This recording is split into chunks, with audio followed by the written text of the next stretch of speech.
जय श्री कृष्णा, गीता स्मरण के इस अंक में आपका स्वागत है। जैसे भगवान अर्जुन जी के रथ चला रहे होते हैं, वैसे जब हम भगवान की शरण लेकर श्रीमद् भगवद गीता में प्रवेश करते हैं, तो ऐसा लगता है वो अपने रथ पर बिठाकर हमको दिखा रहे हैं कि देखो भई ये बात जो है ये सांकेतिक रूप से कही गई है, जो जीवन में बड़ी लाभकारी होने वाली है। और जीवन में लाभकारी बातें वो हो जाती हैं सिद्ध जो सूक्ष्म स्तर पर हम पकड़ पाते हैं। तो हमारा जीवन सीखने के लिए और हम सीखते-सीखते सार की तरफ जब पहुँचते हैं, तो आहाहाहा! आनंद परिपूर्णता का हमारे लिए खिल जाता है। तो देखिए विचार करना बहुत आवश्यक है। ये बात एलेनोर रूज़वेल्ट ने जब कही थी तो ऐसे कहा उन्होंने, great minds discuss ideas, average mind discuss events और स्मॉल माइंड डिस्कस पीपल। जो छोटी बुद्धि के लोग होते हैं वो बात करते हैं, अरे ये ऐसा है, वो ऐसा है। और जो एवरेज माइंड होता है वो डिस्कस करता है कि ये घटना ऐसे घटित हो गई, वो घटित ऐसे हो गई।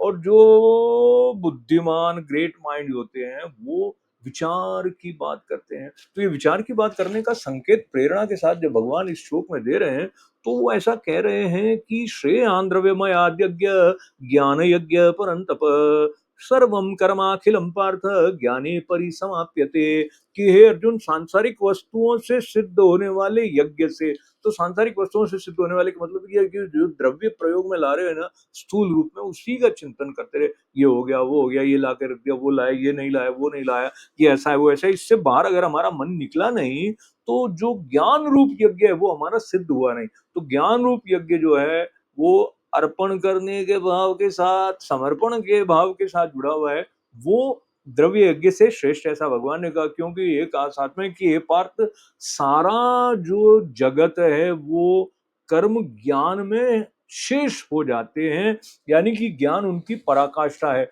यानी कि जो कुछ द्रव्य यज्ञ किया है उसका फल जो है वो ज्ञान के रूप में सिद्ध हो, अनुभूति के रूप में हमें पता लगे कि जो अलौकिक साम्राज्य जिनका है, या पूरा अखंड साम्राज्य जिनका है, ये जो अद्वैत है जो सर्वत्र व्याप्त है, उसमें और आप में कोई भेद नहीं है। देखिए ये जो अद्वैत की बात, अद्वैत का अमृत वर्षण करने वाली श्रीमद् भगवद गीता के द्वारा हमारे जीवन में व्यावहारिक रूप से कैसे आ जाए, उसी को भगवान ने अर्जुन जी को पकड़ा कर कहा कि युद्ध भी कर और अनासक्त भी रहे और मेरा स्मरण रखते हुए युद्ध कर।